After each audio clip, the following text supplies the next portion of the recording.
실새에 비가 참 많이 왔습니다. 어제는 비가 얼마나 쏟아붓던지 그 도로의 옆에 있는 하천에 물이 넘치는 걸 보면서 살짝 불안하기도 했습니다.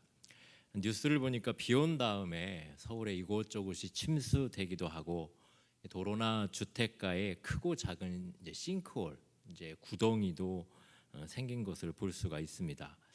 그리고 어제는 울산인가요? 거기서 아주 근래 드문 큰 지진 소식도 있습니다.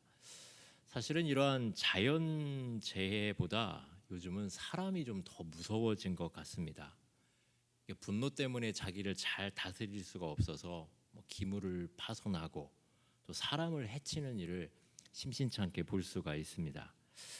선량한 사람들이 괴롭힘을 당하는 걸 보면서 그 TV에 그것들도 생중계하고 내지는 녹화된 것을 바라보면서 야, 정말 세상 살기가 만만치 않구나 하는 그런 생각을 하게 됐습니다.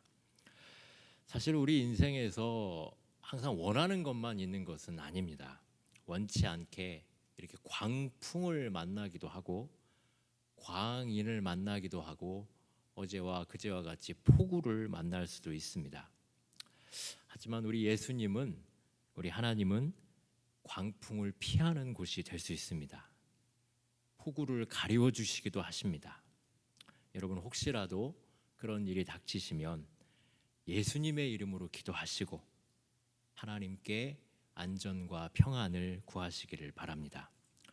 오늘 혹시 그런 바람과 비, 심지어는 마음이 뒤집어질 정도의 고난이 있으신 분들은 그렇게 마음으로 이 예배를 나오셨으면 하나님께서 여러분들을 숨겨주시고 피하게 해주시고, 고난이 있다면 이쪽 끝에서 저쪽 끝으로 여러분들을 옮겨주시기를 주님의 이름으로 축원합니다. 정말로 다양한 사회학자들과 심리학자들이 요즘 한국 사회에 우리 여러 사람들이 느끼고 있는 감정인 불안과 두려움이라고 그렇게 정의하고 글 쓴 것을 본 적이 있습니다. 북한의 어처구니 없는 위협이 아닐지라도 사실 우리 사회가 가지고 있는 여러 가지 크고 작은 불안과 두려움은 헤아릴 수 없이 참 많이 있습니다. 해고되고 파산되고 병이 들고 사고가 나면 어떡하지? 이렇게 된 것이 아니고 이렇게 될까 봐 걱정하고 염려합니다. 사실은 이미 일어난 것이 아니고요, 일어날지도 모르는 것에 대한 미지에 대한 두려움이 참 우리를 더 괴롭게 합니다. 특히 요즘을 살고 있는 우리 청년들은요, 이 미래에 대한 불안함이 이 개인의 차원을 넘어서 사회 문제까지도 되어버렸습니다. 사실 예수님 시대의 예수님도 사람들로부터 이런 질문을 참 많이 받았습니다. 예수님, 어떻게 해야 하나님 나라에 들어갈 수 있습니까? 이 말을 조금만 바꾸어 보면, 예수님, 어떻게 해야 내 마음이 평안할 수가 있습니까? 이렇게 물어보는 그 사람들의 질문의 밑바닥에는 사실 두려움이 깔려 있습니다.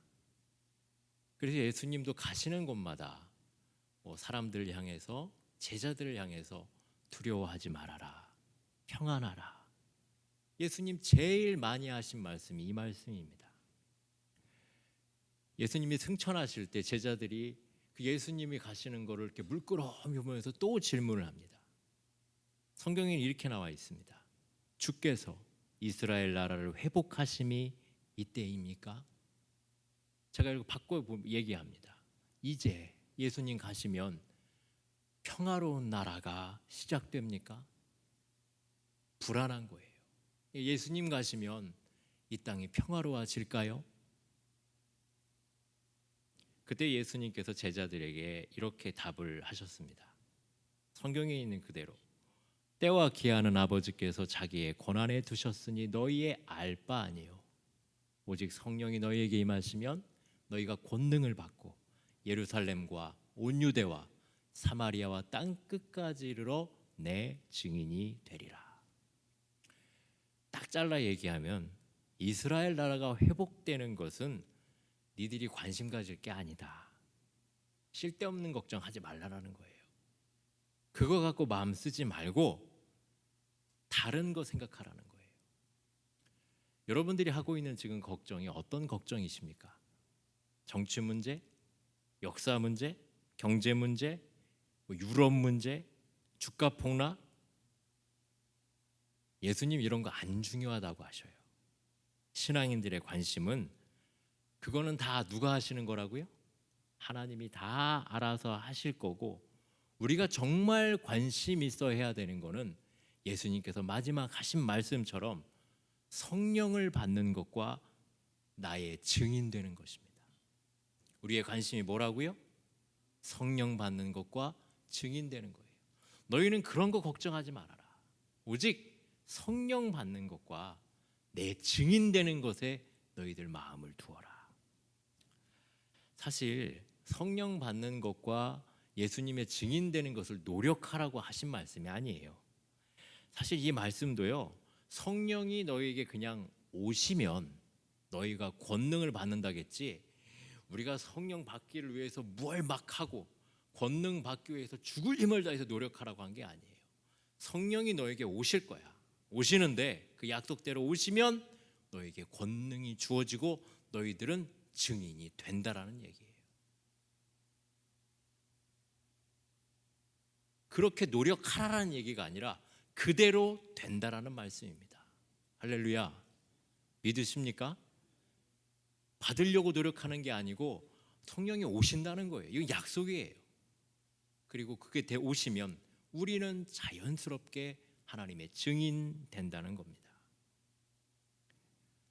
성령 받고 증인되는 거 은혜로 이루어지는 하나님의 선물입니다.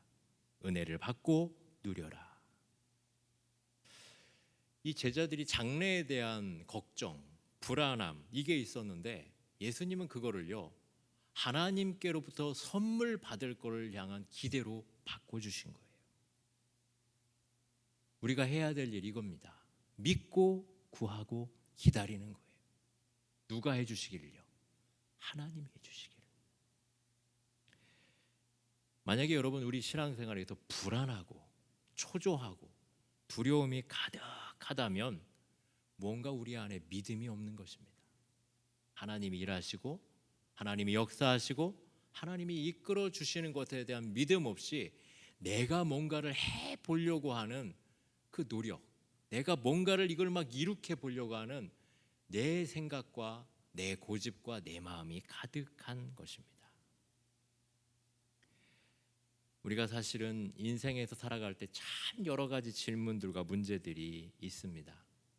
그거 골똘하게 생각하고 거기에 묻혀서 우리의 삶의 주관자 되시는 예수님을 잃어버린 경우가 참 많이 있습니다. 사랑하는 여러분, 여러분들은 문제를 묵상하지 마시길 바랍니다. 예수님 붙잡으시길 바랍니다. 문제는 묵상할 거리가 아니에요. 문제는 주님께 드리는 것입니다. 드릴 때 우리 주님이 그것을 해결해 주실 줄 믿습니다. 근데 사실 이게 쉽지는 않습니다.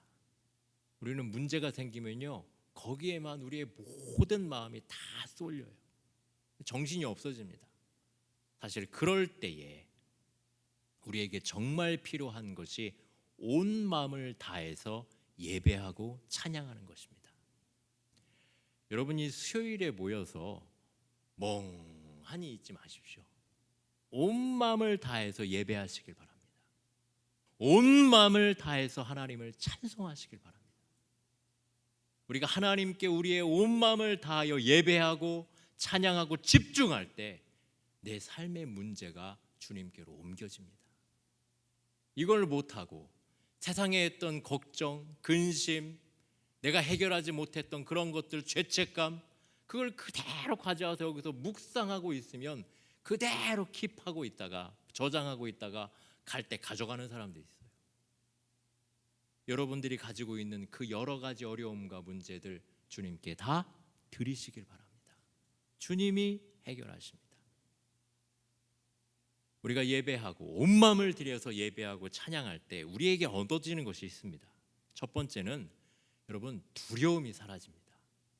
여러분 이 시간에 하나님께 온 마음을 다하여 예배하고 찬양할 때 우리 안에 있는 두려움이 사라집니다.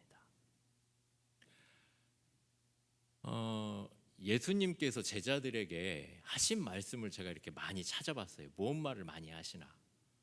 그런데 직접적으로 제자들의 어떤 태도나 반응에 대해서 예수님이 그렇게 하지 말아라, 그렇게 하지 말아라 하고 약간 부정적인 하지 말아라 라고 했던 것 중에 제일 많이 나오는 말이 두려워하지 말라는 말이에요. 예수님 제자들이 겁쟁이들이 많더라고요. 막 무서워요. 근데 언제 무섭냐? 예수님이 병 고쳐주니까 무서워요. 예수님이 기적을 보여줘도 무서워요. 진실을 얘기해주면 더 무서워해요. 그러니까 뭔만 말만 하면 예수님이 하나님으로서의 하나님의 아들로서의 그런 권능을 보여주고 그들이 이해할 수 없는 방식으로 예수님이 일하시면 두려워하는 거예요. 병 고쳐줘요. 기적 보여줘요. 진실을 말해주니까 그 예수님을 보고 두려워하는 거예요. 한 번은 예수님과 제자들이 배를 타고 가는데 큰 광풍이 일어난 거예요. 예수님은 배에서 주무시고 제자들이 한번 배를 어떻게 자기들끼리 해보려고 노력하다가 안 된 거예요. 배를 삼킬 듯이 폭풍우가 밀려오자 이 제자들이 두려워서 떨었어요. 그리고 예수님을 흔들어 깨워요. 예수님, 우리가 다 죽게 되었습니다. 예수님이 일어나셔서 일단은 바람을 꾸짖고 바다에게 잠잠하라 하고 타일르셨어요. 자, 문제가 해결됐습니다. 제자들이 기뻐했을까요? 더 두려워했어요. 폭풍우 치는 것보다 예수님의 능력을 보고 성경에 있는 그대로 하면 심히 더 두려워했어요. 하나님이 일하시는 걸 보고 더 무서워했다는 거예요. 그리고 이분이 도대체 누구시길래 바람과 바다도 순종하는가? 이 바다에 대한 얘기 많습니다. 예수님이 무리를 걸어오셔요. 예수님 보고 제자들이 어땠을까요? 아, 예수님 무리를 걸으시는군요. 환호성을 치르면서 좋아했을까요? 뒤로 다 빠졌어요. 그냥 유령이다. 예수님이 막 오셔서 나다, 두려워하지 말아라, 두려워하지 말아라. 예수님과 함께 있는데, 그런데 예수님이 기적적으로 그의 인생들을 견인하고 그를 구해주시고 그를 좋게 해주시는데 그들 안에는 두려움이 가득한 거예요. 이게 예수님 제자들입니다. 자, 이러면 여러분들은 어떠십니까? 여러분들의 마음에는 항상 평안이 있고 용기가 있고 감사가 있고 그러는가요? 만약에 두려움이 있다면 제자들하고 똑같으신 겁니다. 그러니까 비정상이라기보다 정상이신 거예요. 아, 제자들도 그랬구나. 사람은 원래 두려워하는구나. 근데 그 두려움을 용기로, 믿음으로 바꾸는 것이 무엇일까? 여러분, 이것을 궁금해 하셔야 합니다. 그리고 그 문을, 두려움의 문을 여는 열쇠를 가지셔야 합니다. 그건 다름 아니라 제가 지금껏 계속 강조한 예배와 찬양입니다. 하나님께 우리의 마음으로 온전히 집중하면 다른 게 보이지 않습니다. 여러분, 용기 있는 사람을 향해서 우리말로 눈에 뵈는 게 없다 그러죠. 그것밖에. 저는 세상에서 가장 용기 있는 사람은요, 어머니들이라고 생각해요. 이 자식을 위해서라면요, 눈에 뵈는 것이 없습니다. 덤프트럭도 막 번쩍번쩍 들어요. 못하는 게 없습니다. 어떻게 그걸 해내는지 모르겠어요. 뭐든지 다 해냅니다. 왜요? 한 가지밖에 보이는 게 없기 때문이에요. 여러분, 우리가 왜 그렇게 많이 두려워하나요? 생각이 많고 계산이 많고 들은 게 많고 사실은 단순한 믿음이 없어서입니다. 구원을 의미하는 그 히브리어가 많이 있는데요. 그 중에 야샤라는 단어가 있습니다. 야샤. 한번 따라해 보십시오. 야샤. 언제 해보겠습니까? 이때 하시지. 야샤. 이게 이제 구원이라는 의미를 담고 있는데 그냥 문자 그대로 야샤를 해석하면 공간을 넓게 하다예요. 이제 사람으로 치면 시야를 넓혀주는 거예요. 특히 야샤라는 이 단어는 이사야서하고 시편에 가장 많이 쓰였어요.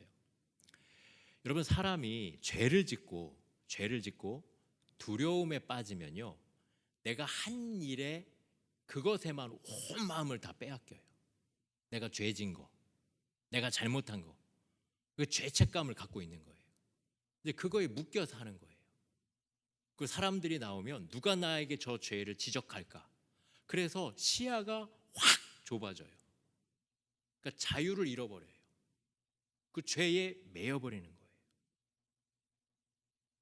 그 죄에 매여서 그 죄가 주는 것에 온 마음과 신경을 다 빼앗겨 버려요. 그래서 판단도 안 되고 생각도 안 돼요. 그 죄를 어떻게 덮을까? 그 죄를 어떻게 해명할까? 그 죄를 어떻게 변명할까? 이 생각만 막 하게 되는 거예요. 여러분, 우리가 이 죄 때문에 오는 것에 가장 많은 것이 약함이에요. 사람에게 다가오는. 여러분, 약하고 우리가 가지고 있는 죄성이 있고 또한 죄악된 세상 속에 사니까 두려움이 몰려오는 거예요. 여러분, 우리에게 두려움이 몰려올 때 어떻게 우리의 눈과 세상을 향한 시각을 넓힐 수 있냐면 오직 하나님 안에서만 가능합니다. 우리가 하나님 크기의 마음과 하나님의 믿음, 하나님의 말씀, 하나님 생각을 하게 되면 우리의 좁혀졌던 그 죄악된 눈을 확 열어주시는 거예요.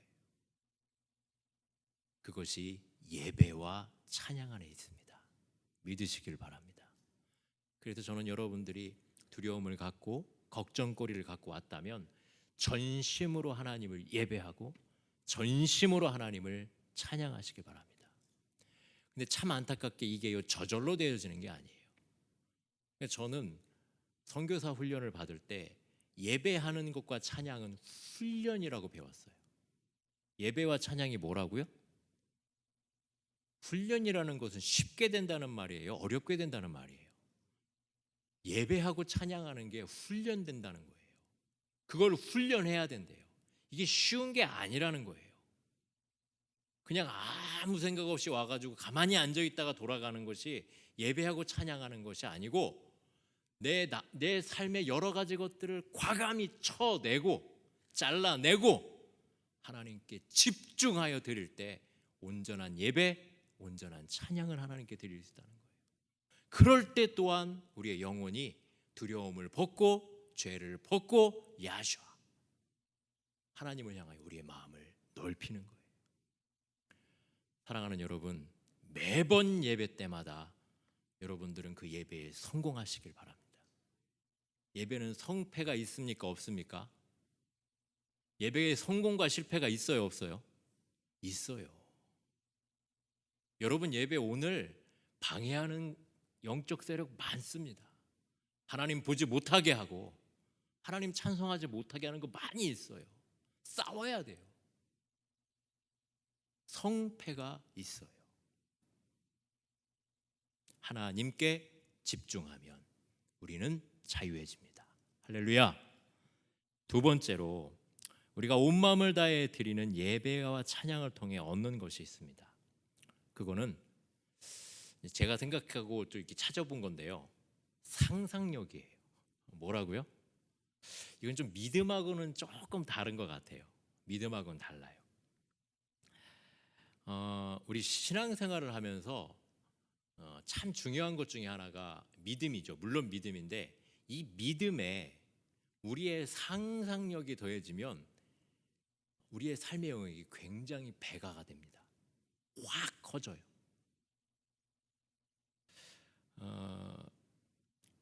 우리가 말씀에는 하나님의 능력이 있음을 믿습니다. 믿습니까, 여러분? 우리가 말씀을 암송하고 말씀을 읽고 말씀대로 살아갈 때 그 말씀 안에 계신 하나님이 우리와 동행하시고 그 약속을 이루시고 그 약속을 성취하심을 믿으십니까? 그 약속의 말씀을 마음에 담고 그렇게 살고 하나님께서 나에게 주실 것에 대해서 내 삶의 이 영역 안에서 그걸 상상하는 거예요. 하나님이 이걸 심으면 뭔가를 주신다고 하셨는데 반드시 그것이 저 문을 통해서 들어올 거야. 상상하는 거예요. 믿음을 근거로 해서. 그러면 정말로 하나님께서 그 믿음대로 역사할 줄 믿으시길 바랍니다. 사단은 우리 믿는 자들의 이 상상력을 막아요. 상상을 못하게 해요. 그냥 성경이 성경이지 뭘 성경에서 밥이 나오냐? 성경에서 떡이 나오냐? 성경에서 생수가 나오냐? 능력이 있냐? 치료가 있냐? 자, 여러분, 성경에서 밥이 나옵니까? 안 나옵니까? 떡이 나옵니까? 안 나옵니까? 치료가 있습니까? 없습니까? 있잖아요. 있어요. 근데 사단은 아니라고 그래요. 그걸 얻으려면 세상 속에 들어가서 열심히 일하라고 그래요. 근데 하나님의 약속의 말씀 안에는 그것이 있어요. 저는 여러분들이 하나님께서 여러분의 인생 가운데 일하시는 것을 믿고 꿈꾸시기를 바랍니다. 상상해야 돼요. 하나님께서 저렇게 하실 거야. 이걸 이제 어려운 말로 비전이라고 하는 거예요. 여러분, 우리 교회를 향해서도 꿈꾸시기를 바랍니다. 하나님께서 우리 교회에게 주실 것들을 꿈꾸고 바라고 그것을 보는 거예요. 말해야 돼요. 외쳐야 돼요. 그렇게 될 것이라고 해야 돼요. 하나님께서 그 말대로 역사하실 줄 믿으시길 바랍니다. 교회의 역사든 세상의 역사든 어느 시대든 어느 나라든 교회가 무력하고 타락했을 때는 이 상상력이 없어졌어요. 눈에 보이고 귀에 들리는 것만 집착했어요. 믿음이 없어져요. 그 다음에는 이제 믿음이라고 말하는데 아무것도 못하는 거예요. 여러분, 하나님의 말씀은 여기에만 머물러 있지 않습니다. 책에만 머무르지 않아요. 우리가 이 말씀을 가슴에 담고 입으로 고백하고 우리의 인생 가운데 실제로 발걸음을 내딜 때 하나님께서 이것보다 더 큰 것도 보여주심을 믿으시길 바랍니다. 이게 믿음의 사람입니다. 우리가 영혼을 열어서 하나님을 찬양할 때, 하나님만 집중하게 될 때 하나님께서 영계를 통해서 하시는 그 일이 진짜로 우리의 실생활에서 이루어집니다. 그래서 예수님의 구원은 예배와 찬양을 통해서 하나님의 자녀들의 삶의 영역을 굉장히 확장시킵니다. 자, 여기까지 얘기하고 본문으로 잠깐 들어가겠습니다. 제가 이 얘기를 굉장히 장황하게 했어요. 근데 이 얘기를 하려고 그래요. 우리가 오늘 읽은 말씀의 주인공이 다윗이에요. 다윗은 도망자입니다. 지금 무력하고 쫓겨다니는 사울의 사냥감이에요.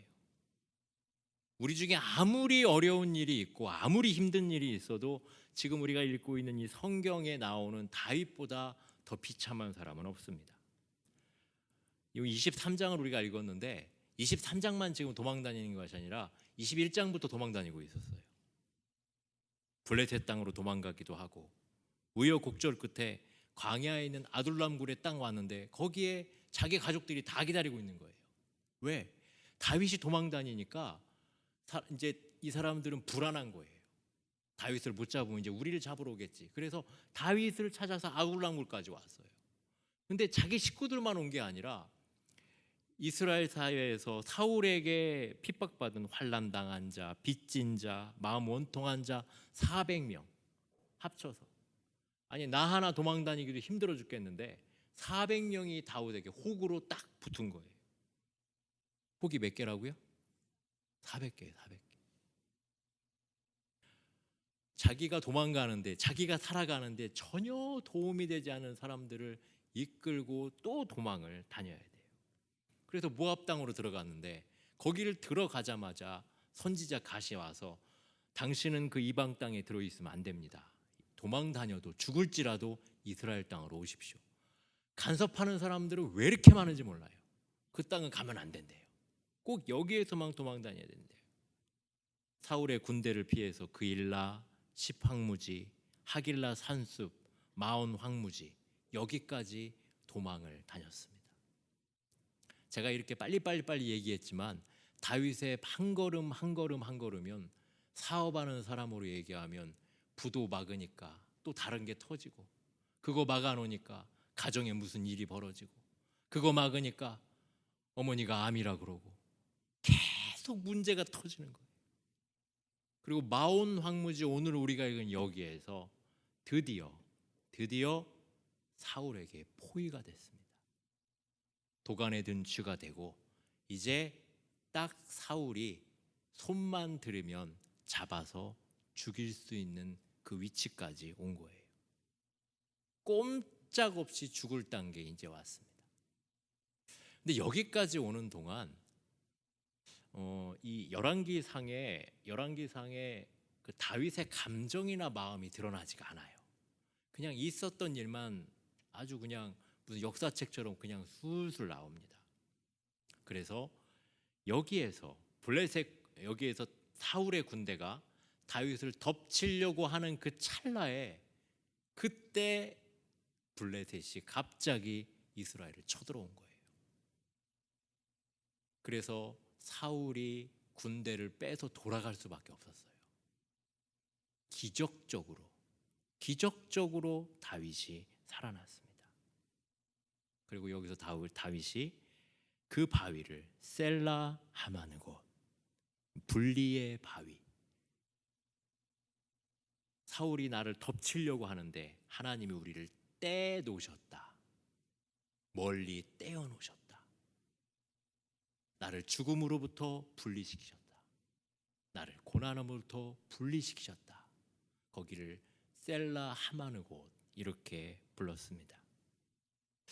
저는 이 긴박한 장면들을 영화 보듯이 한번 속으로 상상을 막 해봤어요.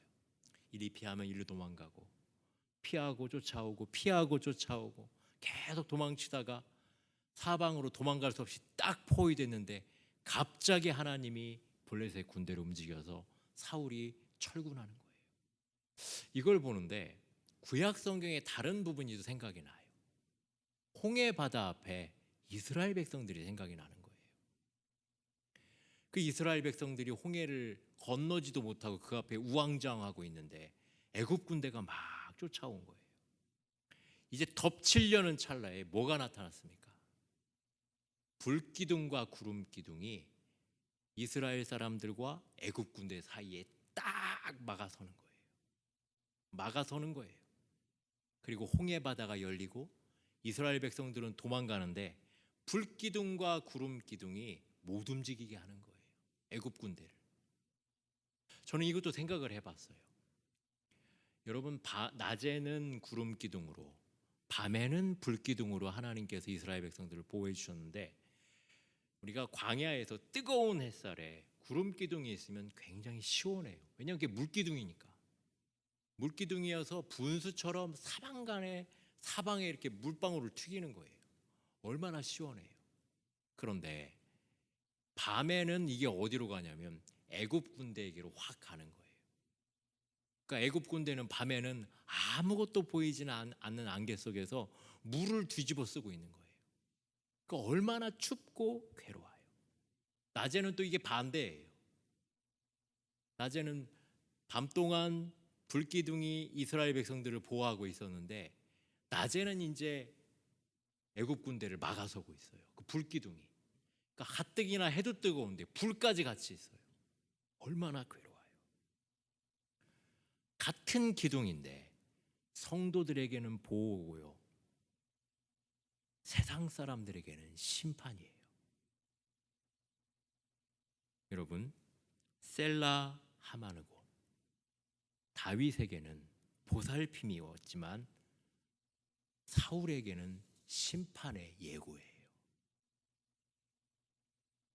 성경은 다윗이 어딜 가고 하고 다윗의 행로에 대해서 기록하고 있는데요, 거의 3장이나 걸쳐서 이야기를 합니다. 더하지도 않고 빼지도 않고 이 과정을 굉장히 중요하게 다룹니다. 쫓기면서 두근거리고 피가 마르는 과정이에요. 이 다윗이 얼마나 고달프고 억울하고 두려웠을까요? 근데 아까도 얘기했듯이 그 심정은 열왕기상에 기록해 놓지 않았어요. 다른 곳에 기록을 해놨어요. 어딜까요? 시편입니다. 그 심정에 대한 수많은 감정들이 시편에 다 기록되어 있습니다. 다윗은 도망 다니면서도 기도하고 찬양하고 기도하고 찬양하며 그 죽음의 위기를 넘겼어요. 다윗이 사울을 피해서 도망 다니면서 했던 그 기도와 찬양이 성경 안에 다 들어가 있어요. 그리고 하나님께서는 그 다윗의 탄원과 노래를 말씀으로 인정해 주셨어요. 왜 인정받았을까요? 왜 우리에게 하나님께서 이 시편을 주셨을까요? 왜 다윗이 그 고통 가운데 하나님께 기도하고 노래했던 것을 우리에게 주셨을까요? 우리에게도 다윗과 같이 상황과 환경을 보지 말고 하나님과의 깊은 관계 가운데로 들어가라는 것입니다. 사랑하는 여러분, 어려움이 있고 고난이 있을 때 기도하고 노래하시길 바랍니다. 하나님을 찬송하시길 바랍니다. 다윗은 그렇게 했습니다. 도망 다니면서 다른 사람에게 도움을 청하고 회의를 하고 무슨 방법을 간구한 것이 아니라 자기의 심정을 하나님께 다 보였어요. 기도하고 울고 때로는 불평도 하고 그러면서 하나님과의 깊은 교제 가운데로 들어갔습니다. 저는 다윗의 생애를 보면서 참 놀라운 것은 그렇게 하나님하고 친한 사람인데요, 단 한 번도 하나님께서는 다윗에게 일명 기적을 보여주시지 않으셨어요. 그냥 우리가 보면 다 일상적으로 그렇게 일어날 만한 일이에요.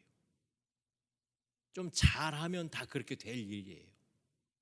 천지가 개백하고 바다가 갈라지고 뭐 이런 기적이 없어요. 초자연적인 일이 안 일어나요. 그냥 평범한 일을 보아요.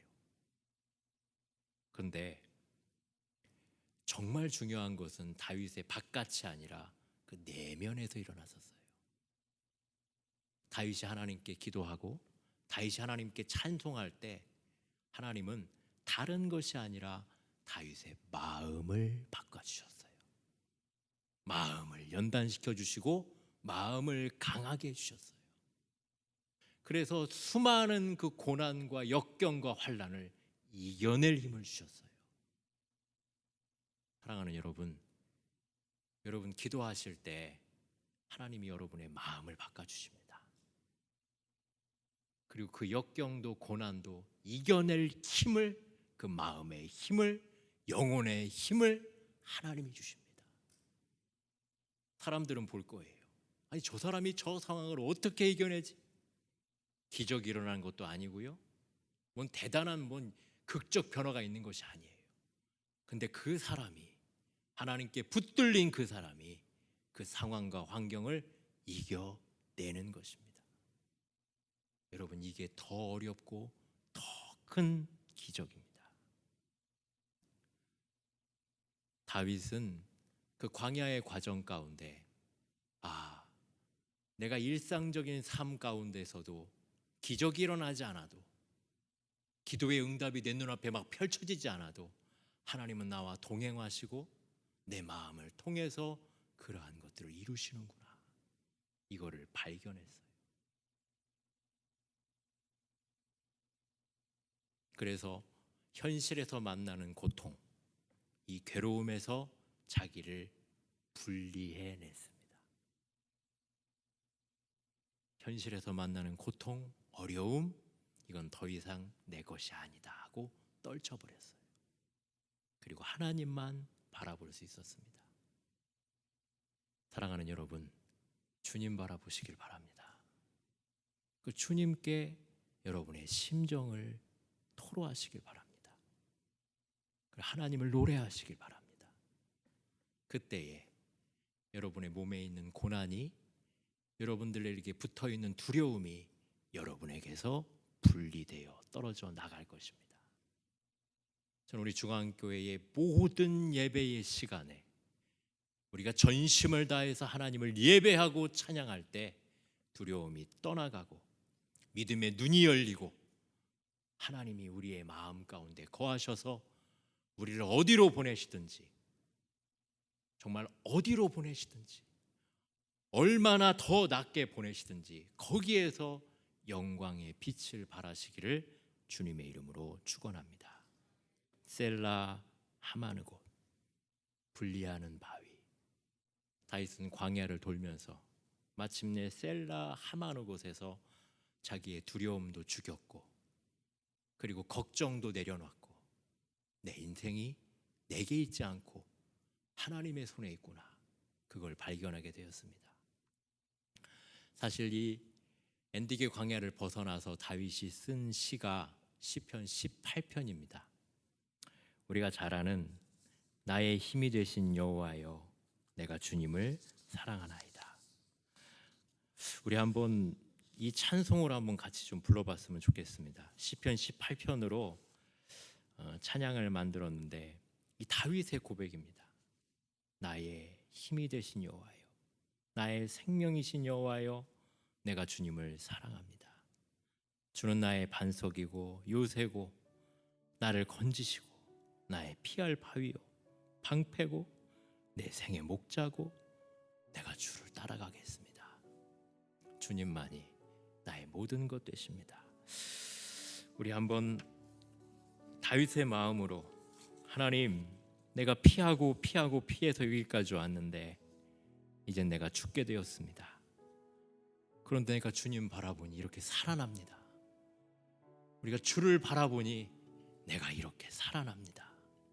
우리 이런 믿음과 마음으로 우리 함께 찬송하시겠습니다. 나의 힘이 되신 여호와여, 내가 주님을 사랑합니다. 주는 나의 반석이시며 나의 요새시라. 주는 나를 건지시는 나의 주, 나의 하나님, 나의 피할 바위시요 나의 방패시라. 나의 하나님,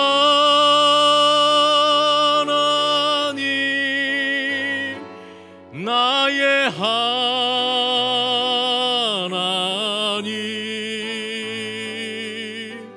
구원의 뿌리시요 나의 산성이, 나의 하나님, 나의 하나님,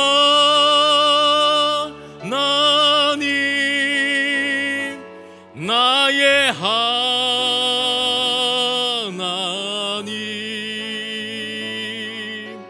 그는 나의 여호와, 나의 구세주, 나의 생명이신 여호와여, 나의 생명이신 여호와여, 내가 주님을 찬양합니다. 주는 나의 사랑이시요 나의 의지시라. 주는 나를 이끄시어 주의 길 인도하시며 나의 생의 목자 되시니 내가 따름이라. 나의 하나님,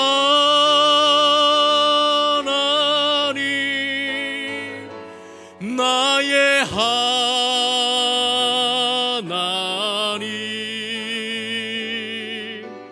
생명의 면류관으로 내게 씌우소서. 나의 하나님, 나의 하나님,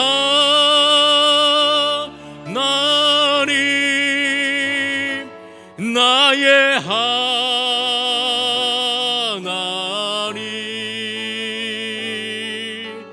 그는 나의 여호와, 나의 구세주.